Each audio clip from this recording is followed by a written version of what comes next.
Alright.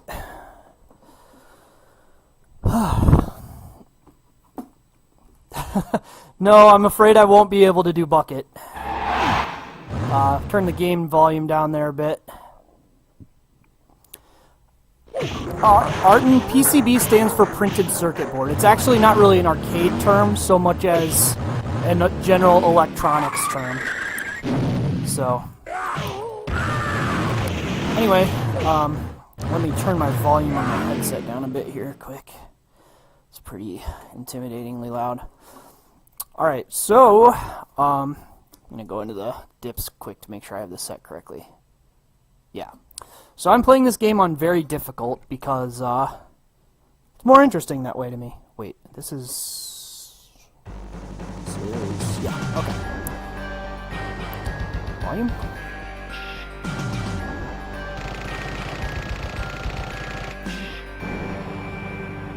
Whoa, whoa!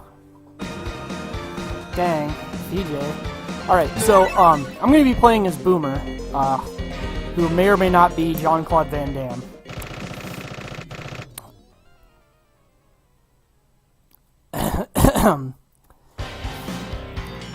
So, we have to destroy Buzzsaw Bravado. So this game is a Konami beat-em-up, and it has some rather interesting properties.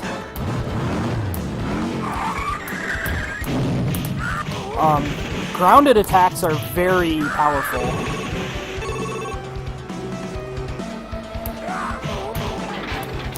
But what's more powerful are weapons such as bottles and bricks.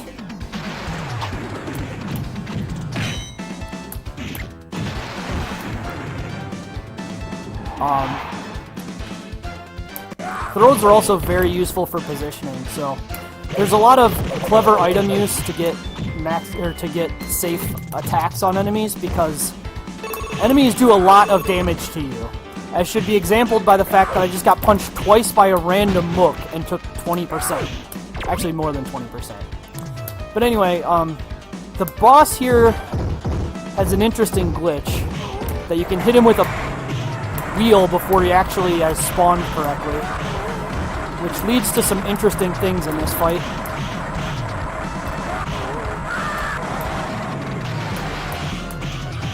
So I only kick this guy 3 times when he's on the ground in the first phase, and up to 6 times in the second phase, because if you attempt any more, then he does a counterattack.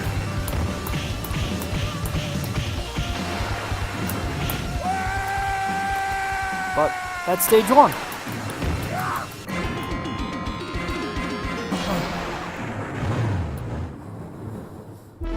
So attack damage in this game, well, I'll get to that in a second. So at the start of stage 2, I'm going to start exempling the really strong ways that you can despawn enemies. Anytime an enemy is knocked far enough off screen to the left, they just cease to exist. So it's a really useful strategy for when you're playing for time, and just when you are trying to get rid of a few of the more difficult enemies.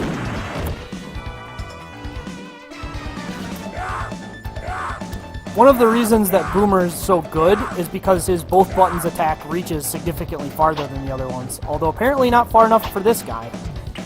Huh. There we go.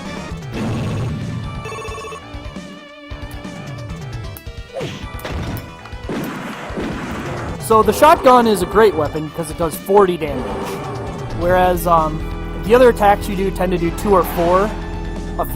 There's a couple attacks that do 6.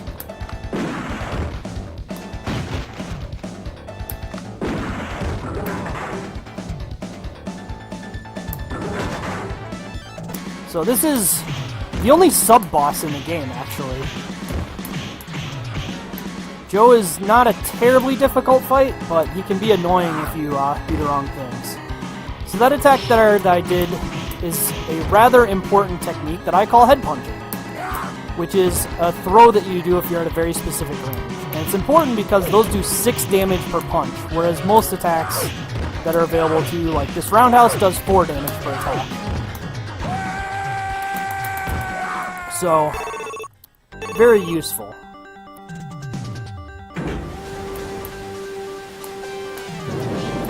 Yeah, the 4 characters in order from left to right, whoops, are supposed to be Mike Tyson, excuse me for a moment, Mike Tyson, Hulk Hogan, Jean-Claude Van Damme, and Mr. T. But in the vein of the weapon damage I was talking about, the bottle is also really good because it does 40 damage. But anyway, we're already to the second boss, Missing Link. The big thing with Missing Link is that he has a lot of counterattacks that he can do if you're within a certain range of him. So doing standing kicks is rather important.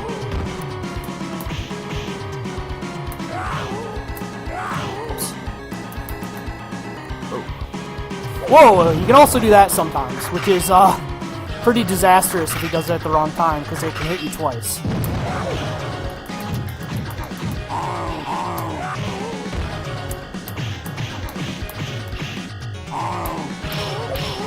It's a fun glitch there, too, where if you convince him to do that like long charge-up punch, you can hit him twice per swing with the chain, which normally knocks down and only does 1 hit. So it's a good way to do a lot of damage.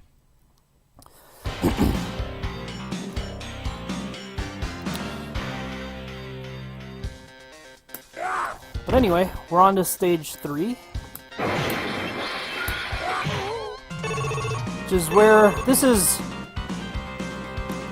where the game gets a little bit longer on the stages.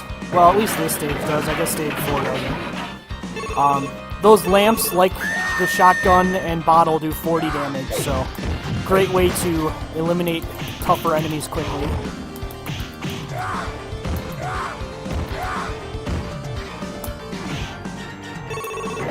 Especially enemies like her. She has like 30 some odd health, so...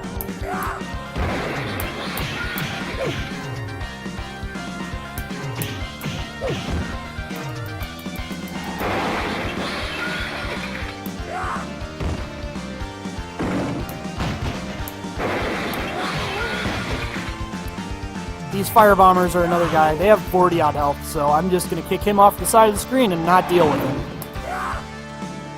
Because the side of the screen is very, very dangerous for them. It's kind of a common theme. And like those 2 guys, we're going to walk completely off the screen.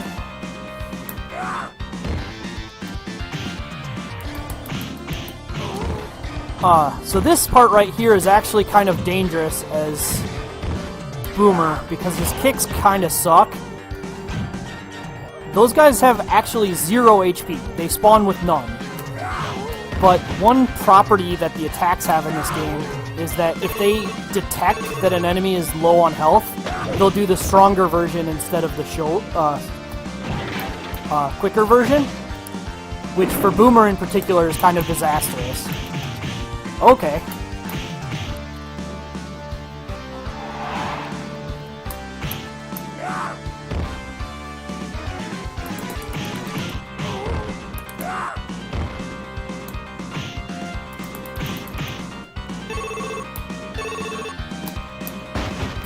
So this is the Rude Brothers. Oh shit. Well, it's gonna be a long fight now. The important thing for the Rude Brothers is to learn how to manipulate the smaller one effectively. If you can do that, it's not a terribly difficult fight. Okay. And the thing to remember with the smaller Rude Brother is that he always alternates between a just jumping movement and a jumping attack.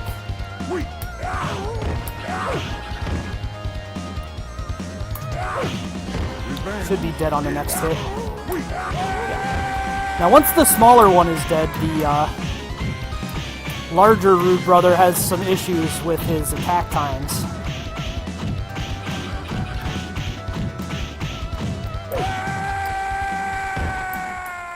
So, can do that loop to him.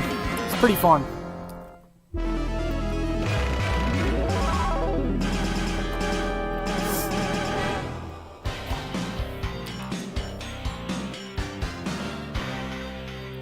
So this stage is...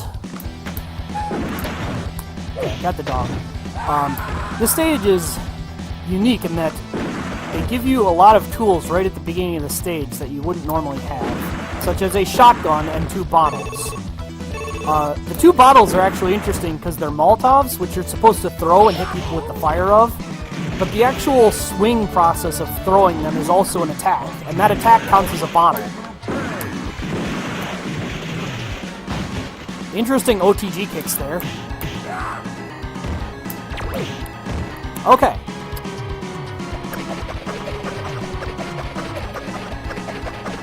So when Kurt does that spin, you're just kind of forced to sit and watch him. At a couple different health values, he summons minor enemies. But Kurt's all about hitting him with the head punches. If you can do that, you'll go far.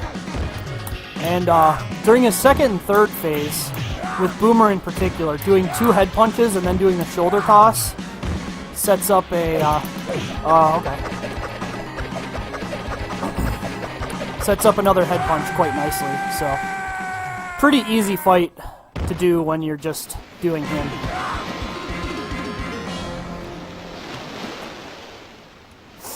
Alright, the start of stage 5 has a dog directly to the left. And one of the disadvantages to being in certain character slots is that your starting position is different. And for Boomer, that means you're kind of in a bad place to kick this dog.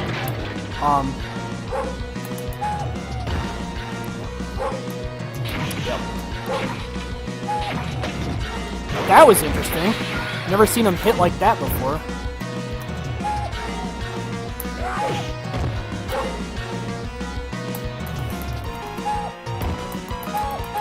There we go. Got rid of the dog.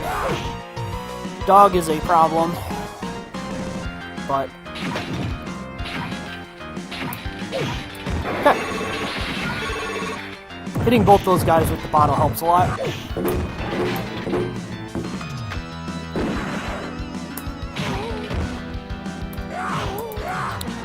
The shotgunners are pretty dangerous too because they have a lot of attacks that they can do in situations that other enemies can't do. Like when they're grounded, they can actually just shoot the shotgun. So if you're not careful, they can steal some health off you pretty bad.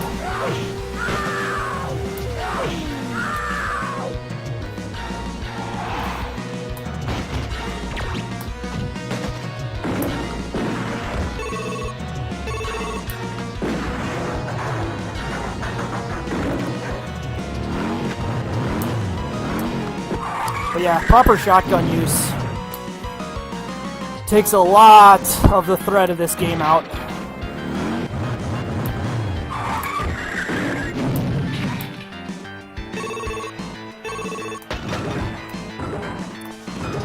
You might be wondering why, with how powerful these weapons are, I'm not taking them into the bosses. But as it turns out, the bosses have resistance to what I'll call the super weapons. Like, for instance, the shotgun does 40 damage, but to bosses it will only do 4. Okay, I guess these guys are afraid of cats, which is a fun little touch.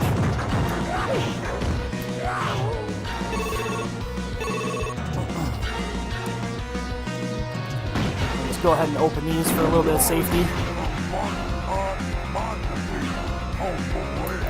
Alright, so this is the final boss.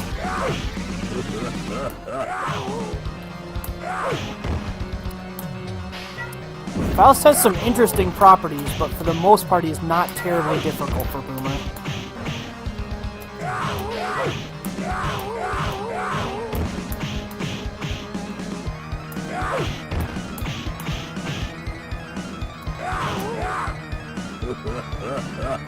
The biggest problem with this fight is the extra mooks that he spawns. But even then, he could kill me here, depending. No, I had enough health.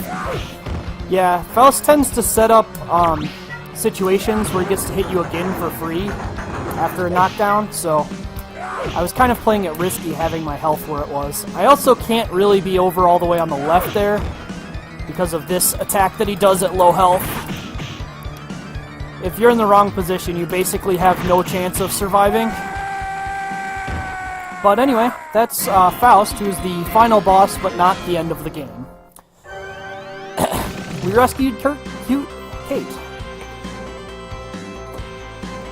Thanks, nice boys. Where you been all this time?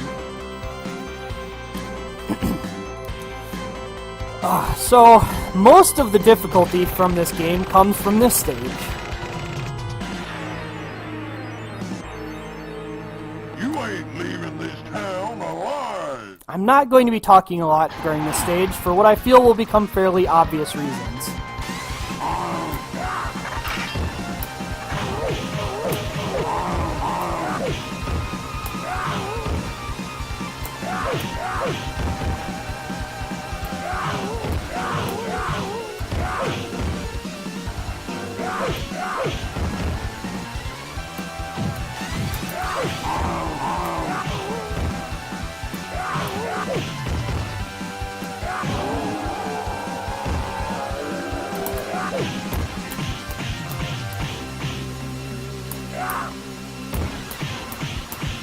Alright, first phase done.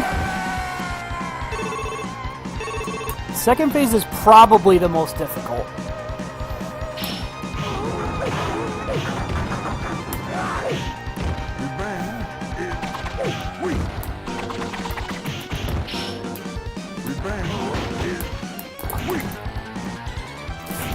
Yep, okay.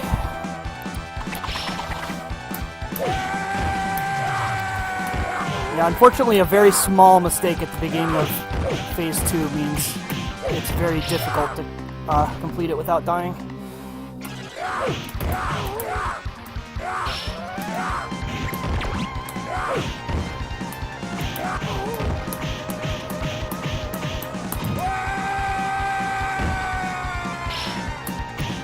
But fortunately, on default live settings, I have a second life to work with, so still have a chance of the 1 credit.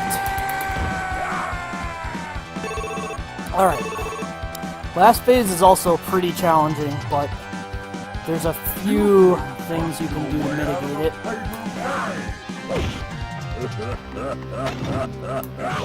One is that I want to despawn basically anyone I can as soon as I can. Because Faust is going to summon 3 guys over the course of this fight.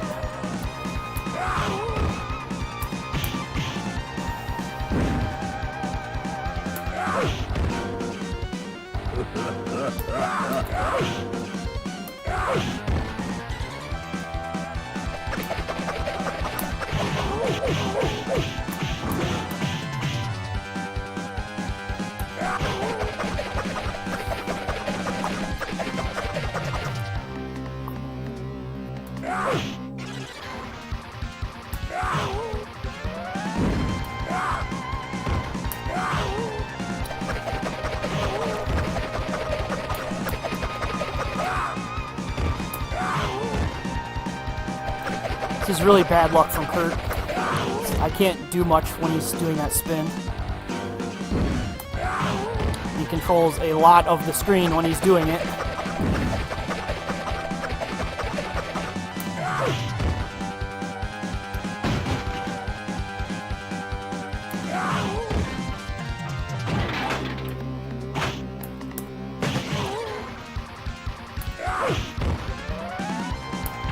Okay, so all the mooks are gone. I just have to deal with these 2 now.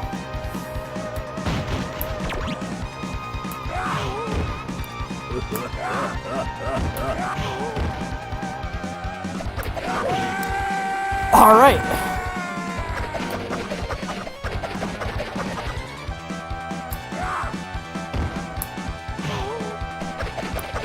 So this is, from here on, I can kind of play it as safe as I want. Kurt can't really do a whole lot to me if I don't want to let him.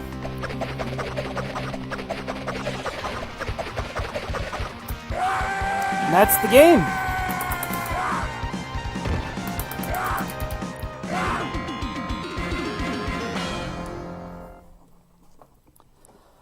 Whew! That boss rush is a very intense experience.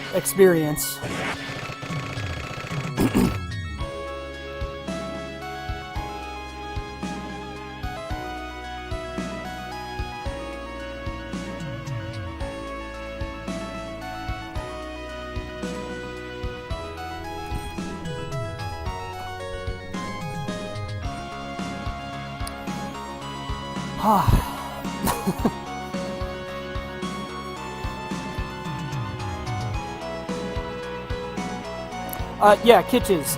Throws do their damage on the first frame they initiate, so when you kill a boss with a throw, it looks pretty strange.